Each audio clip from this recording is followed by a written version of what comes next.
Welcome into WTOL 11 News at 6. I'm Chase Bachman. Thanks for joining us tonight. As you can see behind me, Toledo is seeing the first snowfall of the season. Chief Meteorologist Chris Vickers has more as a Weather Day Impact Alert Day has been issued for tonight. Now, Chris, how will it impact travel out the door Monday morning? Yeah, Chase, that's when things are going to get very tricky because we're going to go plunging well below freezing and we're going to be back into the mid to upper 20s. Add to that, more snow is going to be falling, so that Weather Impact Alert Day will continue. Now, in the big scheme of things, I'm going to put this at about a level 2 out of 5, our taste of winter that we woke up to this morning. The season's first snowfall will continue tonight. We've got some bands of snow, lake effect snow that is coming off of the Great Lakes. Mainly going to focus now I-75 and east is going to be the greatest impact of additional accumulating snow. And I can zoom in a little bit closer over toward Ottawa, Sandusky, Seneca County. We're starting to get that more hefty transition to snow that will be a sticking snow. We're right at the critical freezing mark. Some areas now beginning to fall below freezing,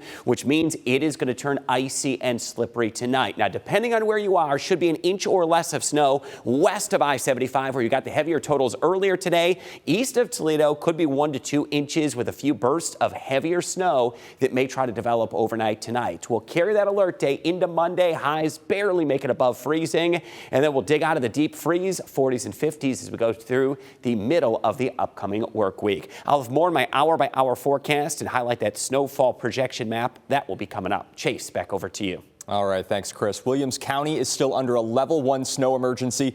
Roadways are hazardous with blowing and drifting snow, and roads may also be icy. If you're driving in Williams County, officials are asking you to drive very cautiously. And we're tracking news of a house fire in Sylvania Township tonight. According to fire officials on scene, crews were dispatched to Ramblehurst Road shortly after 2 p.m., where they found a deep-seated fire concentrated in the crawl space and basement of a house. The fire eventually spread throughout the home. Firefighters say the location of the fire, plus the cold conditions and heavy amount of smoke, made putting out this fire especially difficult. Thankfully, no one was at home when the time of the incident happened, and no injuries are being reported. The cause of this fire is currently unknown, but an investigation is underway. Well, switching gears, Fostoria is turning empty parking lots into homes for working families. Dominique O'Neill joins us now with a story on a program making homeownership more achievable. Dom? Well, Chase, the Welcome Home Ohio program is helping communities grow and giving families a chance at owning a home. The Seneca County Land Bank secured $2.75 million in grants, bringing 5 brand new homes to Fostoria and 4 more to Tiffin. Each house is fully equipped and priced under $108,000 for buyers, making up to 80% of the area's median income. Applications for the Fostoria homes are now open through November 14th, and by 2026, the county expects 9 new homes in both areas. This is workforce housing. That's how we're doing it in Seneca County, just to really help our entry-level workforce people have homes so that they can live and work in our community. Coming up tonight at 11, we have more on what these homes will look like and the impact on the community. Reporting in studio, Dominique O'Neill, WTOL 11. All right, Dom, thanks. Congratulations are in order this evening. Maumee Bay Brewing Company is celebrating 3 decades in business. They celebrated their 30th anniversary with live music, beers, food, and tours of the buildings. Owner Patricia Appold says she's thankful to everyone who's made it possible over the last 30 years. It brought to my mind how many people have contributed to this day and this enterprise. You know, it's a little bit of everybody. The celebration continues tonight until 10 in both the Oliver House and the warehouse next door. Well, people in Michigan got some new ink this weekend at the Michigan Tattoo Convention in Monroe. The 3rd annual convention brought together local artists from places like Monroe and Ohio, and even people from as far away as Utah. Other than, of course, getting a tattoo, guests could shop from vendors and enjoy other entertainment like the Sinister Room. That's kind of what's fun about this, is you might walk into it with one idea and you leave with 6 other tattoos, and it really needed the community support, it needed the vendor support, and more importantly, it needed really good tattoo artists. And I'm more honored than anything that we were able to bring those aspects together. The last day of the convention runs until 8 tonight, and some artists went home with trophies for Best Tattoo. Well, it is day 40 of the government shutdown, and while senators are at work on Capitol Hill, they still don't seem much closer to resolving the impasse. Without government funding, millions of SNAP recipients are in limbo, and air travelers are starting to see some disruptions. Willie James Inman reports from the White House.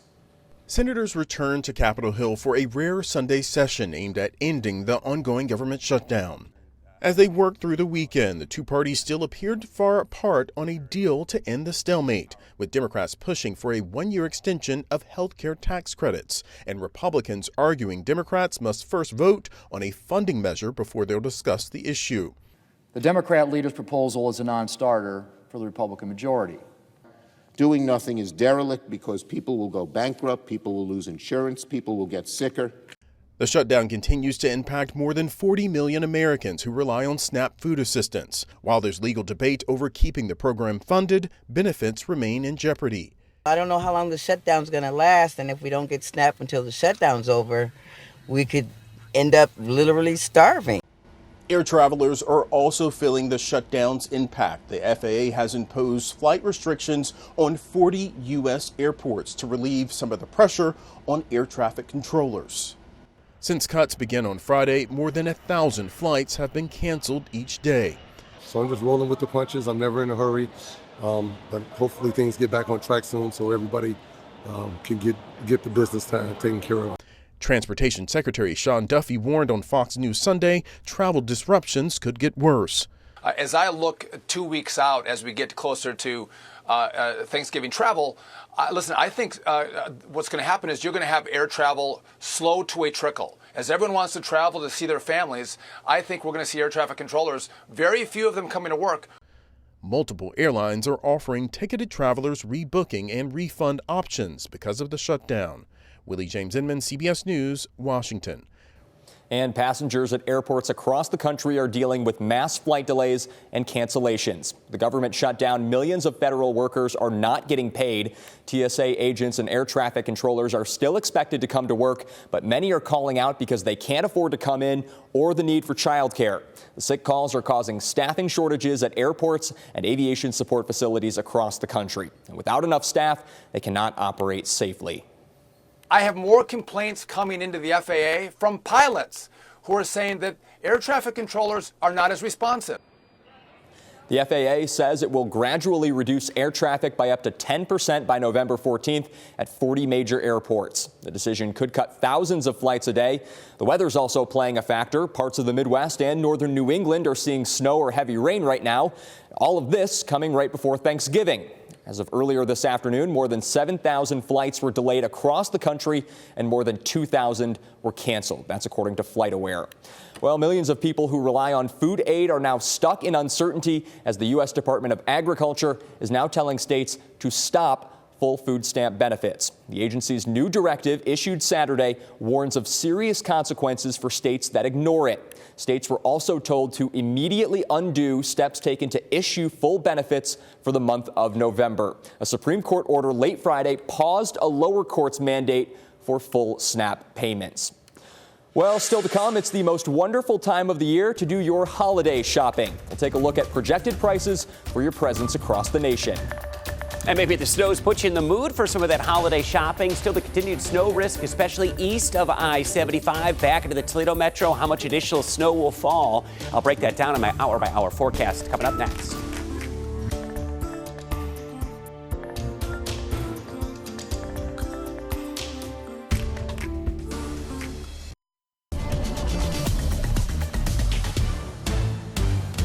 It's great to have you along on this Sunday evening, our weather impact alert day. And were you surprised by the snow this morning? We told you about it several days ago that you'd wake up to it. And look at this. It continues across the area. Widespread snow. And we're not quite done with it yet. I still think some heavier bursts of snow going to be ahead. And it's going to be a very rare situation that's going to be unfolding. This has been such an impressive early season winter type of system. Lake effect snow. Now, typically we don't think about that for Northwest Ohio because the wind flow isn't quite right. But this is going to be a very unique, unusual pattern with a northeast wind coming off of Lake Huron right down over Lake St. Clair that is going to bring some bands of lake effect snow here into Northwest Ohio. And speaking of it, it is the season for it. It is just really hammering snow right now across South Bend over northern Indiana. Perhaps if you had any travel tonight down the Indiana Toll Road, heads up to this. They could get a foot or more of snow out toward South Bend. Now, we had several inches of snow, 2-3 inches of snow out there west of Toledo, up into Hillsdale County, early this morning, you woke up to a winter wonderland. Now it's been quite some time. It's been a rain-snow mix much of the day east of I-75, now making that transition that we're after dark to snow, and it will begin to accumulate for our areas east of Toledo. A little bit more sensitive version on Doppler radar. There's some of the steadier snow bands still lingering in the Toledo metro, now beginning to pick up east of I-75 as we drop back below freezing, and this is critical. We're right at that 32-degree mark. We're going to fall back into the 20s tonight, mid to upper 20s, and anything that's out there is going to freeze and become very icy and slippery. So heads up to a very slow and icy start to the morning into our Monday. A look over downtown Toledo, a little bit of light snow, and again, any roadways that are wet could refreeze tonight with a very slippery and slow start to Monday morning. So temperatures will plunge tonight. More snow is going to be likely, and an icy and slippery Monday is going to be unfolding. Most of the snow showers will wrap up early Monday morning. We're actually going to see some sunshine return, but a very cold looking day Monday. It'll feel a whole lot like winter as we go through Monday. Hour by hour forecast. Here's some of those steadier snow showers, a couple scattered snow squalls, which are heavier bursts of snow. Now I mentioned the lake effect snow. Here it is, that band of snow coming right off of Lake Erie. This is very unusual, but where we get this band, it could bring a quick inch of snow, most likely I-75 and east. That's where we're going to see our better chance of snow as we go into our Monday morning. How much additional snow, where we get that lake effect snow band inland from the lake, 1 to 2 inches of snow will be possible. West of I-75, where you already had a decent amount of snow, it may be an additional inch. So generally speaking, most areas around an inch. Areas east of I-75, 1 to 2 inches of additional snow tonight. Weather impact alert day continues into Monday. Some snow into the morning hours. It is going to be a cold, breezy day. 37 the high on Tuesday for Veterans Day, 46 Wednesday, 51 as we get into Thursday, and back into the 50s for Friday and Saturday, and could see a high toward 60 degrees as we get toward the end of the weekend on Sunday, with rain chances back late in the weekend. That's a look at your 10-day forecast. Chase, back over to you. All right, thanks, Chris. The magic of Christmas has returned to Radio City Music Hall in New York City, with the holidays right around the corner. As the Christmas Spectacular starring the Radio City Rockettes has opened for its holiday run. And 2 dancers from Mahoning Valley, Ohio, are performing in one of the holiday season's most iconic shows. Dancers Nicole Zides and Sitha Nalapanene are back in the iconic kick line for their 2nd season and the Rockettes' 100th anniversary year. It's super cool to see how much it's evolved, and like we've kept the same tradition and precision that there's always been, but I feel like every single year they find a way to just take it up a notch.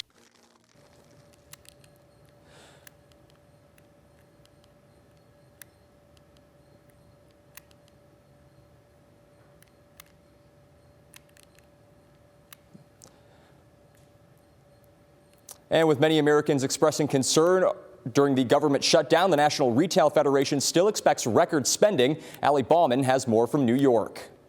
Allison Talaka-Shalal is shopping for stocking stuffers at the Bank of America Winter Village at Bryant Park, while still saving for the big ticket items on her daughter's holiday wish list. Everything is definitely a lot more expensive, like a MacBook and the electronics and the things that kids use. That pessimism is apparently widespread. A new survey by the University of Michigan finds consumer sentiment about personal finances and the economy is nearing record lows. Many Americans expressing worry about the federal government shutdown and how that could impact their bottom line. This year is definitely going to be on a budget. But the National Retail Federation predicts that won't stop Americans from spending this holiday season. The group anticipates more than $1 trillion in total sales. Each person expected to spend an average of $890 on gifts, food, and decor, the second highest amount in 23 years of tracking. Wages continue to outpace inflation. So the last 30 months, we've had wage growth faster than the rate of inflation. So even though they're not feeling great about things, they continue to spend. But for many, including Tina Lewis, that spending is more cautious. Quality over quantity, just because prices are increasing so significantly everywhere. So I always find a sale. We've seen dollar stores say they're seeing record numbers of higher income households shop with them.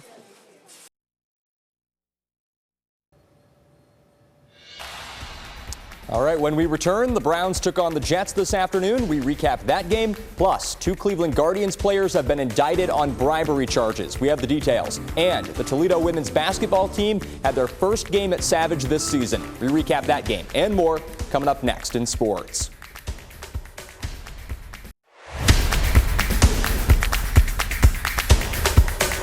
Sports brought to you by Jim White Honda. Welcome back. It's another NFL Sunday, but this one feels a lot more like Christmas. We got some snow on the ground here in Ohio, but for the Browns who are in New York, they got to play in the rain. The Browns and the Jets are a combined 3-13 coming into today's game. Cleveland was hoping to get back in the win column after losing at New England 2 weeks ago, but unfortunately the Browns couldn't get it done. They fall to the Jets 27-20. Cleveland's record falls to 2-7 on the season. They will head back to Cleveland for next week's game versus their division rivals, the Baltimore Ravens. And some baseball news that broke this afternoon. Cleveland Guardians pitchers Emmanuel Clase and Luis Ortiz are charged with fraud, conspiracy, and bribery. Prosecutors say this comes from an alleged scheme to rig pitches in order for gamblers to win hundreds of thousands of dollars. Ortiz was arrested in Boston today. Clase is not yet in custody. The two face federal charges that could result in up to 65 years in federal prison if convicted. And in college basketball, the Toledo women had their home opener for the 2025-26 season, taking on Gonzaga in a nationally televised game. Early going in the game, the Rockets in transition here. Kendall Carruthers pulls up, shot is short, but Faith-Fed Robinson right there underneath for the rebound and put back, first field goal of the game. Later, Toledo moving it around, going inside to Miriam Diallo, quickly off the glass for another Rockets score. Finally, Carruthers with the ball again, driving inside, going to get around a defender. Nifty pass here by the Springfield Blue Devil to Diallo for the layup. This was a hard-fought game by Toledo, but they would end up falling to Gonzaga 72-69. The Rockets will be back home in a week to host Detroit Mercy. And also happening this afternoon, the Bowling Green men were in action taking on Lemoyne. The Falcons jumped out to a 2-0 start to the season, hoping to make it 3-0. BG only led Lemoyne 37-36 at the half, but ended up pulling away in the second half to win 83-60. The Falcons are now 3-0 to start the season, and the team will be back in action next Saturday when they travel to North Carolina to play Davidson. And finally, the Lions are back in action right now over in Washington, taking on the Commanders. I'll have more on that game coming up tonight at 11. But until then, that's all for sports.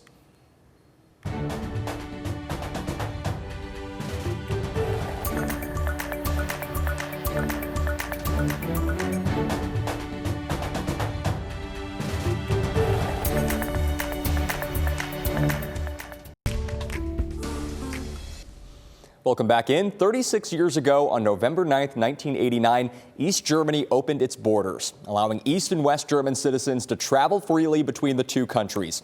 According to the new laws, East Germans no longer required special permission from the state for private journeys or emigration.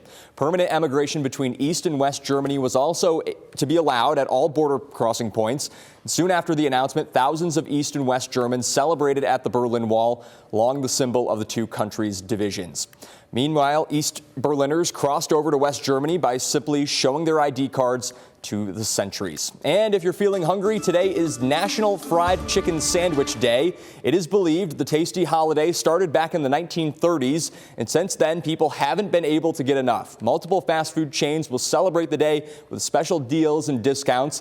Of course, Chick-fil-A is sitting this one out since the chain is closed on Sundays. Most people like their sandwich plain without any toppings, but you can add whatever you want to it, including barbecue sauce, hot sauce, ranch dressing, honey mustard, cheese, and more. So, Chris, I'll ask you, how do you like your fried chicken sandwich? I like it with a little spice on it. Okay. You do like pepper jack cheese. Nice. Or maybe like a sriracha mayo. Nice, I like it. I've tried that with the Nashville hot chicken. Yes. Spicy. Yes, it is. I've had a few Nashville hot chicken sandwiches in my day. They are hot. You need to be prepared for that. I'm not someone with a huge heat tolerance, too, so it's got to be like at a certain, it can't be too hot, you know, right in the mild medium range. Some people could have used a little extra heat today when they woke up to the snow this morning. How about that? Let's take a look at what we've got in the next 10 days. An alert day for tomorrow. It's that weather impact alert day. We told you about this on Wednesday, preparing you for what would be expected today. Really unfolded as we anticipated. More snow tonight into tomorrow morning. And Chase, even a little rare lake effect or lake enhanced snow. Toledo and East could bring some areas